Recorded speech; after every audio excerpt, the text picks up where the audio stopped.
Ma mère n'a même pas essayé d'adoucir ses propos. Peut-être que si tu étais plus comme ta sœur, a-t-elle dit, rayonnante, tandis que tout le monde applaudissait Chloé pour son nouveau poste d'avocate. Leur rire résonnait autour de la table, chaleureux et spontané, comme si j'étais la blague qu'ils avaient tous approuvée des années auparavant. Papa a acquiescé. Marc a ajouté une remarque sur les « vraies carrières », et tous les regards se sont détournés de moi, comme si je n'appartenais pas à la famille assise là. J'ai gardé mon sourire, celui qu'on arbore quand on souffre intérieurement. Mais pendant qu'il célébrait le parcours idéal de Chloé, la télévision dans le coin a basculé sur un reportage en direct, le classement annuel des milliardaires de Forbes. Avant de vous raconter la suite, dites-moi d'où vous m'écoutez.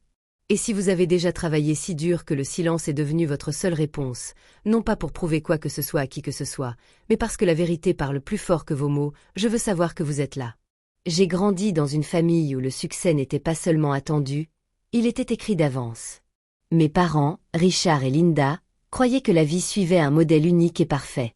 Université, filière prestigieuse, travail honorable, conjoint honorable. Chloé l'a suivi à la lettre, comme si elle était née avec le mode d'emploi. Pas moi.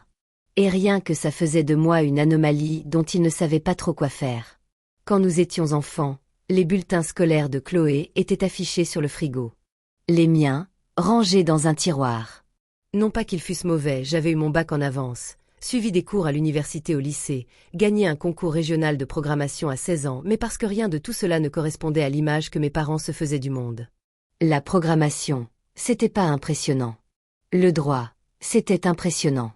La médecine, c'était impressionnant. Tout ce qui impliquait un tailleur et une plaque nominative sur une porte de bureau, c'était impressionnant. Alors, même maintenant, assise dans ce restaurant bondé de parents et d'amis, trinquant au nouveau poste d'avocate de Chloé, je n'aurais pas dû être surprise quand maman l'a répété. La comparaison, le soupir, l'impression qu'elle s'excusait d'avoir une fille qui ne collait pas au décor. L'endroit embaumait le pain au romarin et le champagne bon marché. Chloé était assise au centre de la longue table, le visage illuminé par la douce lumière des suspensions. Elle était impeccable, cheveux lissés en arrière, tailleur rose pâle, posture droite, comme si elle s'était préparée pour un tribunal qui ne l'avait même pas encore vue. Son père n'arrêtait pas de se vanter auprès des parents de Marc de ses futures affaires. Elle gagnerait un jour. Elle obtiendrait des promotions un jour. Elle changerait de cabinet un jour. Ils écoutaient, les yeux écarquillés, hochant la tête comme s'il assistait à la naissance d'une légende. J'étais assise 3 places plus loin, assez près pour tout entendre, mais assez loin pour être oubliée dès que la conversation revenait aux vraies carrières et au parcours conventionnel. C'était presque impressionnant avec quelle facilité il pouvait m'exclure sans même s'en rendre compte. Marc se pencha sur son verre de vin et dit quelque chose sur la discipline et l'engagement que le droit exigeait, m'adressant un sourire rapide et poli, teinté de condescendance. Il faisait ce genre de remarques depuis des années. Certains métiers demandent du cran, m'avait-il dit un jour lors d'une visite à la maison, pendant ma première année de création de l'Humoplay depuis ma chambre d'étudiante. Pas seulement de la chance ou des applications. Comme si des secteurs entiers pouvaient se résumer à un mot de 4 lettres. Maman s'est penchée et a serré le poignet de Chloé comme elle le faisait toujours quand elle était fière. « Tu nous rends toujours si heureux », a-t-elle dit. « Si stable, si fiable. » Son regard s'est brièvement posé sur moi, s'adoucissant juste assez pour masquer le jugement sous-jacent. Certaines personnes naissent avec ce qui compte vraiment. Je n'ai pas réagi. On apprend à ne pas réagir quand ça fait partie de sa vie.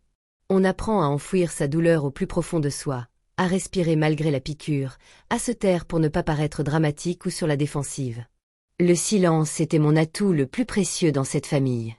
Mais au fond de moi, il y avait toujours cette douleur familière. Celle qui murmurait que quoi que je construise, aussi grand que l'Humoplay puisse devenir, cela ne vaudrait jamais, à leurs yeux, le diplôme de droit de Chloé.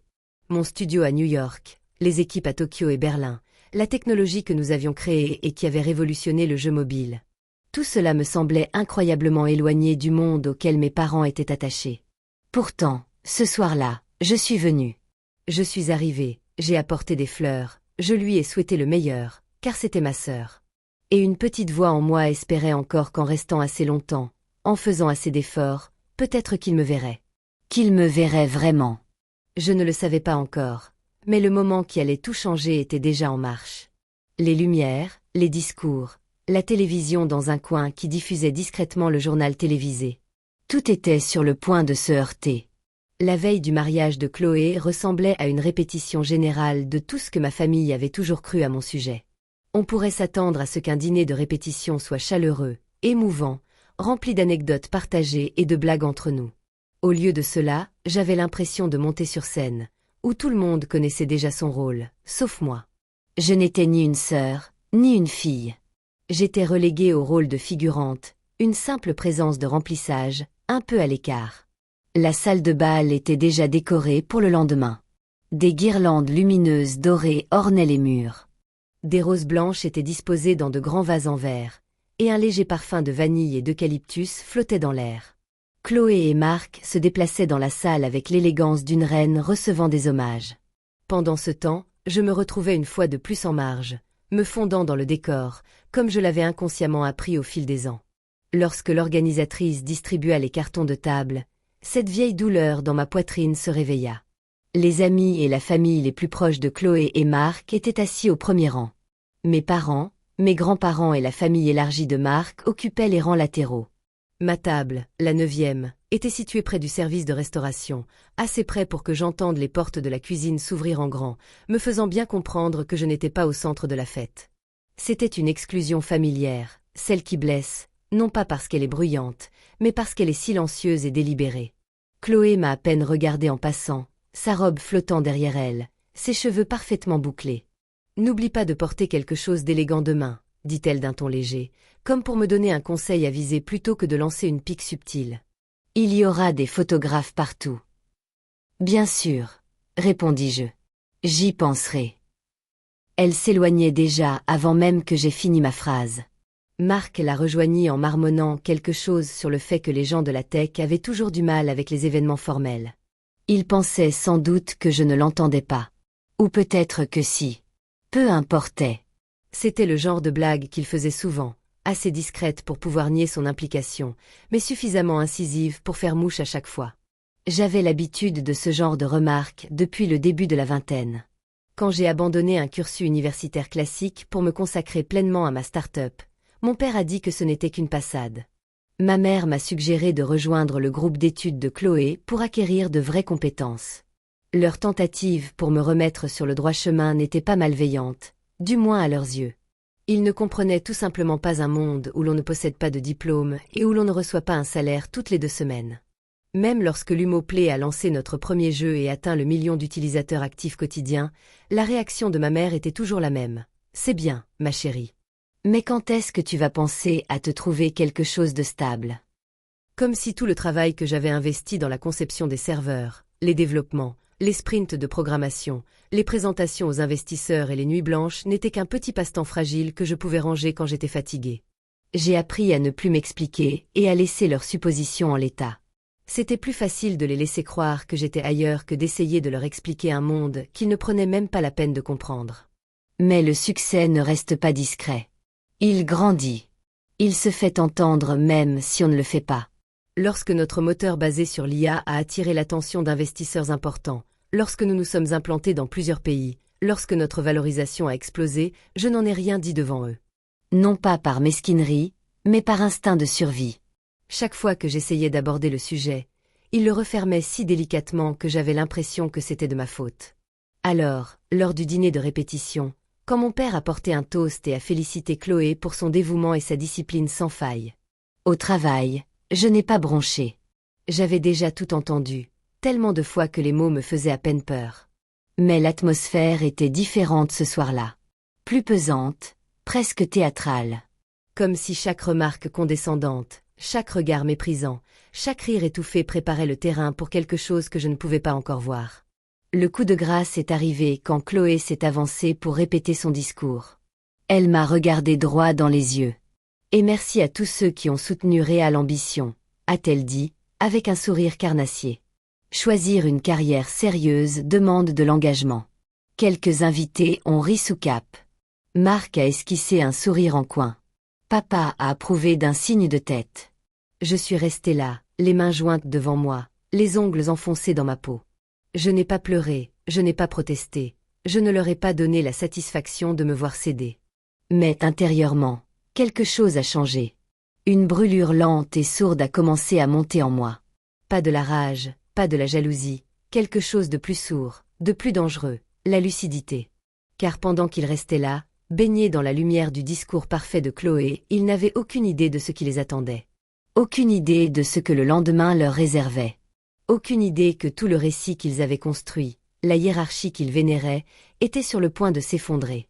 Ils ignoraient que le monde entier murmurait déjà mon nom. Le lieu de réception était digne d'un magazine. Des hortensias blancs, des bougies flottantes, une douce musique résonnant dans le hall ouvert. Tout le monde disait que c'était idyllique, et peut-être que c'était vrai, mais pas pour moi. À mon arrivée, une organisatrice jeta un coup d'œil à mon marque-place et me conduisit directement à la table 9, au fond, dans le coin, comme à la répétition. Assez près pour entendre le cliquetis des plateaux et le sifflement de la porte de la cuisine, mais assez loin pour que personne ne me prenne pour une invitée importante. Mes parents ne s'en aperçurent pas. Ils étaient déjà occupés à accueillir la famille de Marc comme de véritables reines. Chloé se tenait à leur côté, scintillante dans sa robe, rayonnante d'une telle beauté que toute la salle semblait se tourner vers elle. Assise tranquillement, je lissais le devant de ma robe, me rappelant de respirer. C'était son jour. J'étais venue pour elle, pas pour moi. J'attendais leur approbation, non pas pour être reconnue, juste pour être présente comme toujours, mais la distance entre nous semblait plus grande que la pièce elle-même. Le dîner commença et le murmure des conversations polies emplit l'espace. De mon côté, j'observais Chloé et Marc passer d'une table à l'autre, récoltant les compliments comme des confettis. De temps à autre, quelqu'un à la table 9e demandait comment je connaissais la mariée, et je devais sourire et répondre « Je suis sa sœur ». Leurs regards se croisaient, perplexes, scrutant mon visage comme s'ils s'attendaient à une erreur. Puis les lumières s'éteignirent et le micro crépita. Chloé s'avança pour son premier toast. Elle était resplendissante, sereine, confiante, rayonnante. Le genre de fille dont les parents sont fiers sans jamais s'essouffler. « Merci à tous d'être là », commença-t-elle. « Cette année a été incroyable. Nouveau travail, nouveau chapitre, nouveau départ. » Elle marqua une pause, savourant les applaudissements. Maman et papa nous ont toujours appris à choisir la bonne voie, à construire quelque chose de solide, à travailler dur. Son regard effleura le mien juste assez pour que je le remarque. Heureusement que je l'ai écouté. Un murmure d'amusement parcourut la salle. Des rires étouffés, des sourires entendus, de ceux qui piquent davantage parce qu'ils font semblant de ne rien dire. Marc prit ensuite le micro. « Chloé est la personne la plus engagée que je connaisse, » dit-il. « Un véritable dévouement, une véritable éthique de travail. » Il sourit à l'assemblée, puis à mes parents. Tout le monde ne choisit pas une carrière sérieuse, mais elle, si. Cette fois, les gens rirent ouvertement. Ma mère s'essuya les yeux. Papa hocha la tête. La fierté se lisait sur son visage, comme si ce moment venait confirmer des années de choix parentaux. Leur fille, l'avocate, leur trésor. Puis papa prit la parole. Chloé a toujours compris la valeur de l'effort. Il dit qu'elle était stable, concentrée. Elle sait à quoi ressemble le vrai succès. Il ne prononça pas mon nom, mais il le fallait. Tous les regards se tournèrent instinctivement vers la table 9. Une vague de chaleur familière me saisit la poitrine. Je restai immobile, les mains jointes, le visage impassible. Le silence était ma seule armure. Entre les discours et le dessert, mon téléphone vibra. Je le glissai sous la table. Le classement d'Ava Chen chute de 20 places. Mon pouls s'accéléra brusquement. Ni panique, ni excitation, juste une prise de conscience. Autour de moi, la fête prenait de l'ampleur. Les invités portaient des toasts à la carrière de Chloé, à son avenir prometteur, à son vrai travail. Chaque compliment accentuait l'intensité de l'instant, me marginalisant encore davantage, et pourtant je ne disais rien. 5 minutes plus tard, un couple à la table voisine sortit son téléphone. Le mari fronça les sourcils en regardant l'écran, puis tapota l'écran. La femme laissa échapper un petit soupir. Puis d'autres téléphones s'allumèrent. Une table, puis une autre. Une vague se propageant au ralenti. La télévision près du bar vacilla. Une bannière défila sur l'écran. Dernière minute. Publication du classement annuel des milliardaires de Forbes. Les voix se turent. Les chaises. Elle a bougé. Quelqu'un a chuchoté. « Attends, c'est une autre », en se penchant vers la télévision. Impossible. C'est elle. C'est Kate Morgan. L'atmosphère changea. Elle se tendit, s'aiguisa, puis un silence s'installa, si profond qu'il semblait palpable. Mon nom apparut alors à l'écran. Kate Morgan, la plus jeune milliardaire autodidacte du jeu vidéo. Valeur de l'Humoplay, 8,5 milliards. Fortune personnelle, 2,1 milliards. Les fourchettes restèrent figées. Les rires s'éteignirent. On sentit la gorge se serrer. 200 personnes fixaient l'écran. Puis, lentement, elles se tournèrent vers la table 9, vers moi. Pour la première fois de ma vie, toute la salle me voyait enfin, et personne ne savait comment réagir. Au moment où mon nom apparut sur l'écran, la salle de bal se transforma. C'était comme si quelqu'un avait arraché le son de la pièce. La musique s'arrêta net. Les conversations s'interrompirent en plein milieu d'une phrase. Même les serveurs restèrent immobiles, leurs plateaux suspendus entre leurs mains, les yeux rivés sur l'écran lumineux. Je restais assise à la table 9, les paumes posées délicatement sur ma robe, le cœur étrangement régulier. Ni fière, ni triomphante, juste calme. Une autre. Un calme que je n'avais jamais connu en famille. Celui qui s'installe quand la vérité finit par éclater au grand jour. Un client près du bar murmura « C'est réel ». Un autre désigna l'écran. C'est elle. C'est Kate. Le visage de Chloé se décomposa. Elle cligna des yeux avec force, comme si l'écran allait se redresser si elle se concentrait suffisamment longtemps. La mâchoire de Marc se crispa. Maman porta une main à sa poitrine. Papa la fixa, comme si le monde s'était dérobé sous ses pieds. Puis Ava apparut, se frayant un chemin à travers la foule avec l'assurance de quelqu'un qui avait déjà couvert des scoops de ce genre. Elle atteignit ma table, fit un petit signe de tête et parla assez fort pour que les plus proches l'entendent. « Kate, dit-elle, félicitations. L'article est en ligne. Il grimpe déjà. » Sa voix fendit le silence comme une lame. Je me levai, sans artifice, sans lenteur, naturellement. Comme on se lève quand on vous appelle par votre nom et qu'on ne peut plus l'éviter. Des regards me suivirent comme des aimants. Je sentais le poids de 200 respirations stupéfaites se presser contre moi. Ava poursuivit. L'humo joue sur la valorisation et votre profil fait la une. Les médias en parlent déjà. Derrière elle, l'écran de télévision affichait les détails. Des systèmes de jeux pilotés par l'IA, 85 millions de joueurs quotidiens, des bureaux à travers le monde, une valorisation qui a dépassé celle de nombreux secteurs. Mes parents vénéraient mon nom, affiché aux côtés de ceux de personnes qu'ils avaient admirées toute leur vie. Papa a enfin bougé. Il s'est approché de moi, une main agrippée au dossier d'une chaise comme s'il avait besoin d'aide pour tenir debout. « Kate, il doit y avoir une erreur », a-t-il dit d'une voix faible. « Non, ai-je répondu. Sans colère, sans agressivité, juste la vérité. Mais tu crées des jeux. » La façon dont il a prononcé le mot « jeu », petit, insignifiant, enfantin, portait en lui des années de mépris. J'ai bâti une entreprise, ai-je dit. Et le travail que j'ai accompli, c'est ce que c'est. Les yeux de maman brillaient. Pourquoi ne nous l'as-tu pas dit? J'ai expiré à peine. J'ai essayé pendant des années. Chloé a finalement pris la parole, la voix brisée. Tu es en train de me dire que pendant tout ce temps où je me battais pour des stages, où j'étudiais toute la nuit, où j'essayais de réussir, tu étais là, tranquille, à le savoir.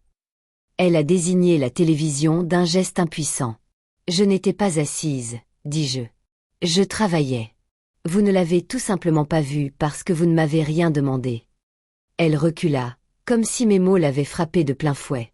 C'était le jour de mon mariage, dit-elle. Mon moment. Je sais que j'ai répondu et je ne voulais pas que cela arrive aujourd'hui, mais je n'avais aucun contrôle sur la liste. Je n'avais aucun contrôle sur le timing. Marc intervint. Vous auriez pu nous prévenir. Je le regardais. Quand aurais-je eu l'occasion? Avant ou après les blagues sur les vrais métiers? Son visage se durcit. Il détourna le regard le premier. Autour de nous, les invités chuchotaient. Non pas les chuchotements moqueurs de tout à l'heure, mais ceux qui avaient un goût d'admiration et de regret. Quelques personnes essayèrent de me sourire, comme pour effacer leur précédente par une soudaine amabilité. Une femme serra la main de sa fille, murmurant à propos de stage. Une cousine qui ne m'avait pas adressé la parole depuis le lycée me félicita sans un mot, comme si nous avions toujours été proches. Je ne ressentis rien. Ava se pencha vers moi. Les journalistes veulent une déclaration et CNBC vous veut demain matin. Je serai prête, dis-je. Papa passa une main sur son visage. Kate, je ne comprends pas comment on a pu rater ça. Je croisai son regard. Parce que tu n'as pas regardé. C'est à ce moment-là que Chloé craqua. Elle descendit de la table d'honneur, sa robe effleurant le sol, et se planta devant moi. Tu m'as laissé croire que tu échouais, murmura-t-elle. Pendant toutes ces années, tu m'as laissé tout porter seul. Je ne t'ai laissé penser à rien. Je répondis, tu as juste cru ce qui te semblait logique. Sa lèvre trembla. Je ne savais pas. Non, dis-je doucement. Tu ne voulais pas. Elle inspira brusquement, une douleur fugace traversant son visage. Plus de colère. Ou quelque chose de plus complexe. De la honte, peut-être, de la peur, de la perte, le début d'une compréhension qu'elle refusait d'affronter. Puis maman s'approcha. Kate, dit-elle doucement. S'il te plaît, parle-nous. On ne savait pas. On pensait. Sa voix se brisa. On pensait que tu avais besoin d'être guidée. Guidée. Les mots me sont sortis avant que je puisse les adoucir. Tout ce dont j'avais besoin, c'était du respect. Un silence pesant s'installa entre nous. Je sentais toute la salle retenir son souffle, observant cette famille qui avait passé sa vie à prêcher la réussite réalisée qu'elle avait négligé l'empire de sa propre fille. Un serveur passa avec un plateau, hésitant comme s'il ne savait pas s'il devait servir du champagne dans une salle en deuil ou en fête. Le groupe baissa discrètement ses instruments. Même les enfants au fond de la salle s'immobilisèrent, sentant la tension palpable. Enfin, dis-je en redressant les épaules. Je m'en vais. Ce moment ne m'appartient pas. C'est encore le jour de Chloé, et je ne le lui volerai pas. Chloé tressaillit, non pas parce qu'elle voulait que je reste, mais parce qu'elle savait ce que mon absence signifiait désormais. Il n'y avait plus de hiérarchie derrière laquelle se cacher, plus de comparaison qui jouait en sa faveur. Je me dirigeai vers la sortie. Mes pas étaient assurés, ancrés au sol, comme si j'écrivais enfin ma propre histoire et non plus la leur. Ava m'a suivi dehors, tenant la porte tandis que 200 invités, stupéfaits, observaient la scène en silence. Juste avant qu'elle ne se referme, j'ai entendu quelqu'un murmurer les mots que j'avais attendus toute ma vie. Nous nous étions trompés à son sujet. Le lendemain du mariage, un calme irréel régnait, un calme rare dans ma vie. Mon téléphone vibrait sans cesse. Des cousins dont je n'avais pas eu de nouvelles depuis des années, des camarades de classe désireux de renouer avec des parents éloignés, soudainement fiers de porter le même nom que moi. Je n'ai répondu à aucun. Ce qui m'est resté en mémoire, c'est le message vocal de ma mère. Sa voix était faible, presque tremblante. « Kate, nous avons tout vu. Ton père et moi, il n'y a aucune excuse. Nous voulons parler. S'il te plaît. » Cet après-midi-là, j'étais assise sous les projecteurs du studio de CNBC, répondant à des questions sur la pièce de Lumeau, sur le leadership, sur la construction d'un projet à partir de rien. Lorsque le présentateur m'a interrogé sur ma famille, j'ai choisi l'honnêteté sans amertume. Parfois, les personnes les plus proches de vous ne vous voient pas vraiment avant que le monde entier ne vous voie, ai-je dit. Mais le succès n'efface pas la douleur. Il vous apprend simplement ce que vous êtes prêt à accepter à l'avenir. Après la diffusion du reportage, maman a rappelé. « On veut te comprendre cette fois », a-t-elle dit. « Vraiment. » J'ai contemplé la ville depuis mon Penthouse, la vie que j'avais construite sans leurs applaudissements. Et j'ai fini par dire « Je viens ce soir. » Mais les choses n'avancent que si le respect aussi. Pour la première fois depuis des années, elle a accepté sans hésiter. Ce soir-là, je suis entrée chez mes parents avec une sérénité que je ne me reconnaissais pas. Ni colère, ni triomphe, juste de la lucidité. Nous avons parlé pendant des heures des années où ils avaient ignoré mon travail, des murs que nous avions érigés, de l'espace dont j'avais besoin pour respirer. Ils se sont excusés sincèrement, et pour la première fois, je me suis autorisée à croire qu'ils étaient sincères. On ne réglerait peut-être pas tout du jour au lendemain, mais les fondations semblaient enfin solides. Et si vous avez déjà lutté pour être vu, vraiment vu, vous n'êtes pas seul.